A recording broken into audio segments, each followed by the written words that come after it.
আজকে আমি একটা হাতে মেহেন্দি নিয়ে চলে এসেছি। কি ভাবছো, হাতে মেহেন্দি পরবো? না না না, মেহেন্দি দিয়ে আমি লিপস্টিক পরবো। হ্যাঁ হ্যাঁ হ্যাঁ, ঠিকই শুনেছি নাকি মেহেন্দি দিয়ে পার্মানেন্ট লিপস্টিক পরা যায়, মানে সারা জীবন থাকবে না, 3-4 দিন তো থাকবেই, আর ভীষণ ন্যাচারাল মনে হবে। তো আমিও এখানে একটা মেহেন্দি নিয়ে নিয়েছি এবং লিপ লাইনারের মতো আমি মেহেন্দি দিয়েই প্রথমে লাইন করে নেব। আর তোমাদের বলে রাখছি, তোমরা যদি আমার চ্যানেলে নতুন হয়ে থাকো তাহলে আমার চ্যানেলটিকে সাবস্ক্রাইব করে দেবে এবং পাশে থাকা বেল আইকনটিকে ক্লিক করে দেবে। এই দেখো, কথা বলতে বলতে আমি এখানে চারিদিকেই লাইন একটা করে নিয়েছি। এবার মেহেন্দি দিয়েই আমি পুরোটাকে ভরাট করে দেব। কিন্তু কি আর করা যাবে, আমার মেহেন্দির অবস্থাটা তো ভীষণই খারাপ ছিল, কারণ ওটা শেষের দিকে চলে এসেছিল। তবুও কষ্ট করে হলেও আমাকে সেটাকে ভরাট করতে হচ্ছে। দেখো না, মেহেন্দিটা তো বেরোতেই চাইছে না। চলো আগে পুরোটা ভরাট করে নেই।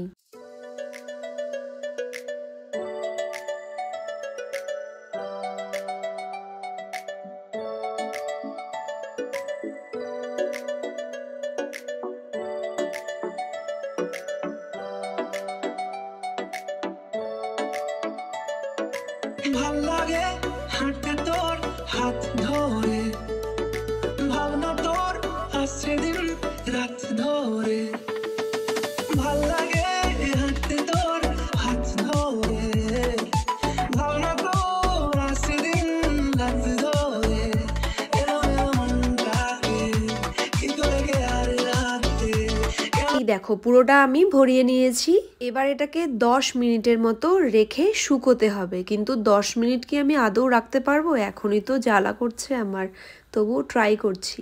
প্রথম দিকে তো জ্বালা করেনি, কিন্তু এখন মনে হচ্ছে যে একটু একটু তো জ্বালা করছেই। তো চলো দেখি কতটা কি আমি রাখতে পারছি। ততক্ষণে আমি একটু মোবাইল খুঁচিয়ে নিই, বুঝলে তো, আর এর মধ্যে শুকিয়ে যাবে। কিন্তু মোবাইল হাতে নিতে নিতেই তো আমার জ্বালা শুরু হয়ে গেছে। আমি কি আর রাখতে পারবো? আমার তো মনে হচ্ছে না, ভীষণ জ্বালা করছে।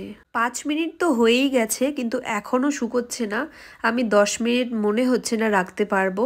তো এটা মোছার জন্য আমার একটা টিস্যু পেপারের দরকার হবে। এই টিস্যু পেপারটা দিয়েই আমাকে এটাকে ক্লিন করতে হবে। জানি না কি কালার এসছে, চলো দেখে নেই কি কালার বেরোচ্ছে। বা এই 5 মিনিট রেখেই এত সুন্দর কালার এসছে। তাহলে তোমরা যদি 10 মিনিট রাখো তাহলে এর থেকেও অনেক বেশি সুন্দর কালার আসবে। আমার তো কালারটা ভালোই লাগলো। এটা একটা ন্যাচারাল কালার। তোমাদের এখানে লিপস্টিক বা লিপ বাম কিচ্ছু লাগাতে হবে না। এটা কিন্তু থেকেই যাবে 3-4 দিন। এর থেকেও যদি বেশি কালার আসে তাহলে কিন্তু 3-4 দিনের বেশিও থেকে যেতে পারে। আমার কিন্তু খুব ভালো লেগেছে। তোমাদের কেমন লেগেছে সেটা কিন্তু কমেন্টে আমাকে অবশ্যই জানাবে। আর তোমরা চাইলে কিন্তু ঘরে একবার ট্রাই করে দেখতেই পারো। চলো, ভিডিওটা কেমন লাগলো? ভিডিওটা ভালো লাগলে একটা লাইক করবে, কমেন্ট করবে এবং চ্যানেলটিকে শেয়ার করে দেবে। সবাই খুব ভালো থেকো, সুস্থ থেকো। দেখা হচ্ছে নতুন আরেক কোনো ভিডিও নিয়ে। ততক্ষণের জন্য টাটা।